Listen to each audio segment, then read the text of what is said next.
Böyük Qafqaz dağlarının sükutuna gizlənən bir kənd var.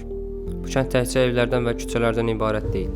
Bu kənd yaddaşdır, tarixdir, insan taleləridir. Bura Azərbaycanın İsmayıllı rayonunda yerləşən İvanovka kəndidir. İvanovkaya aparan yol əslində bir kəndə yox, fərqli bir həyat tərzinə aparır.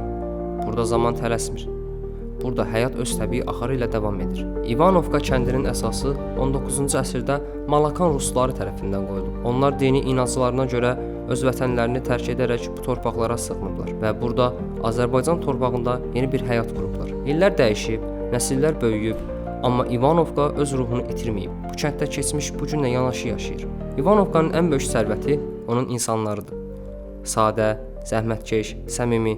Burada insanlar bir-birinə təkcə qonşu deyil, bir taleyin paylaşanlarıdır. Bu kəndin həyatı torpaqla nəfəs alır.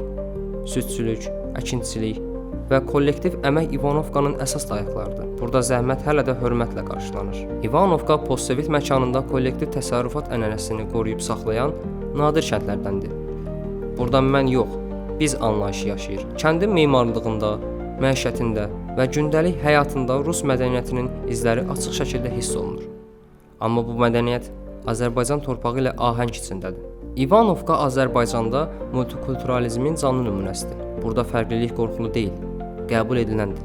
Bu kəndin gələcəyi bu baxışlarda gizlidir. Keçmişi unutmadan böyüyən bir nəsil. İvanovka bizə xatırladır ki, həyatın gözəlliyi sadəlikdədir. İnsan torpağa bağlı olduqda, torpaq da insana həyat verir. Bu kənd tarixdir, bu kənd əməkdir, bu kənd birlikdir. Bura İvanovkadır.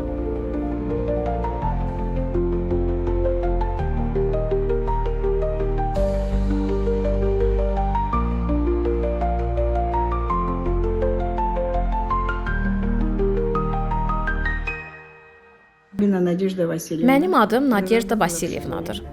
50 il məktəbdə işləmişəm. Bu illərdən 35 ili müdir müavini olaraq fəaliyyət göstərmişəm. Universiteti bitirdikdən sonra uşaqlarla birlikdə kənddə gəzib, kəndimiz haqqında məlumatlar toplamağa başladıq.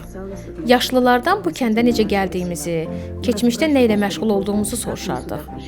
Kəndin tarixi haqqında aldığımız məlumatların hamısını yazırdıq, qeydlər aparırdıq, belə formada kəndimizin eksponatlarını yığırdıq.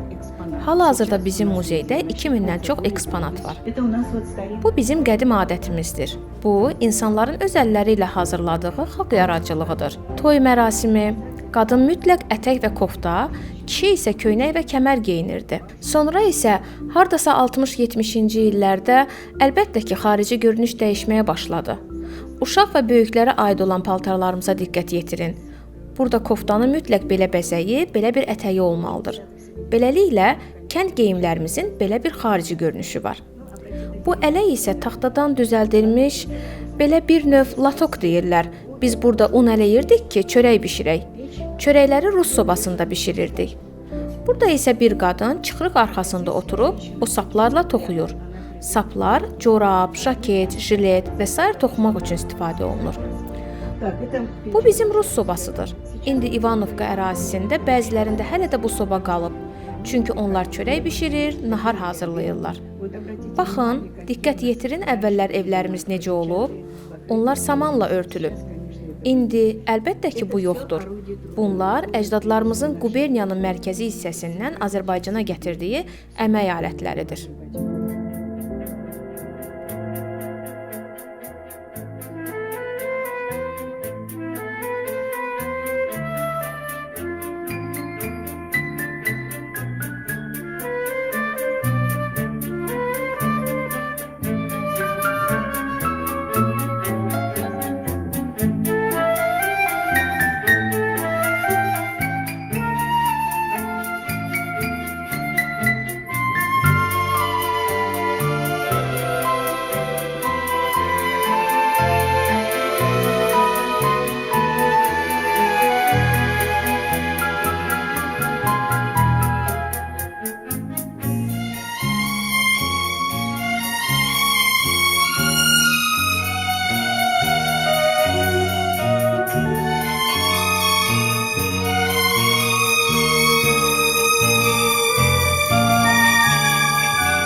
Mən Qaraxova Yekaterina Ivanovna, Ivanovka kəndinin yerli sakiniyəm. Əslində əcdadlarım əvvəllər Ivanovkada yaşamırdılar. Təbii ki, dərhal yox, amma tədricən köçərək nəhayət bu məskəndə qərarlaşdılar. Buranın insanları çox zəhmətkeş, mehriban və hörmətlidirlər. Hər ailədə çoxlu uşaq olurdu. Misal üçün, atamın 5 qardaşı və 3 bacısı var idi. Valideynləri də nəzərə alsaq, ailədə 10 nəfər idik. Biz isə valideynlərimizin 5 övladı olmuşuq. Yəni mənim 3 qardaşım və 2 bacım var. Hər evdə 7-10 uşaq olardı. Böyük nənəmin 12 uşağı var idi. Burada torpaq münbit olsa da, həyat həmişə asan olmayıb.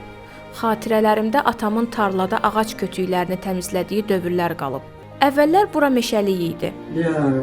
Bu əl işləri toxuma üsulu ilə hazırlanır. Qızlar üçün əl tutacaqlarıdır. İsti tava və qazanları tutmaq üçün nəzərdə tutulub. Çox rahat əşyalardır. Bunlar isə salfetlərdir. Bax, bu da qırmızı balaca salfet. Bu isə mənim qürurumdur. Bu, toxuma işidir. Nəvəm 7-8-ci sinifdə oxuyarkən əmək dərslərində hazırlanmışdı. Uşaqların həmişə öz işləri ilə məşğul olmaları üçün müəllimə onlara tapşırıq verirdi. Oğlan və ya qız fərqi yox idi. Hamı toxuma işi götürmüşdü və çox gözəl, heyranedici işlər ortaya çıxmışdı. Mən bu işləri çox bəyənirəm. Bu da onun işidir. Bax, bu da onun işidir.